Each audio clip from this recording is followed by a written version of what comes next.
নমস্কার বন্ধুরা দেখতে পাচ্ছেন এই সোনি কোম্পানির 2031-এর STK4182 এটা যে সোনির যে 4182 এই যে আইসিটা দেখছেন, এই আইসিটা চট করে কিন্তু পাওয়া যায় না মার্কেটে। এই সেটের নাম্বার, এই আইসিটা আজকে আমি ঠিক ফিট করব। সেখানে দেখবেন 10 ohms-এর একটা রেজিস্টার থাকে আর দুটো 100 ohms-এর রেজিস্টার থাকে।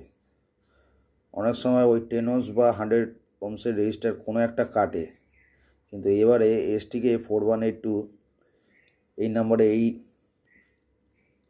আইসিটা কেটে গেছে। এই আইসিটাকে আমি লাগাবো, লাগিয়ে যখন সেটটা স্ট্যান্ড বাই মোড অন করার পর যখন আবার স্ট্যান্ড বাই মোডে ফিরে যাচ্ছে, কেন প্রবলেমটা হচ্ছিল এটা আমি আপনাদেরকে লাগানোর সময় আমি পাঠাচ্ছি, খালি আইসি নাম্বারটা আমি পাঠিয়ে দিলাম।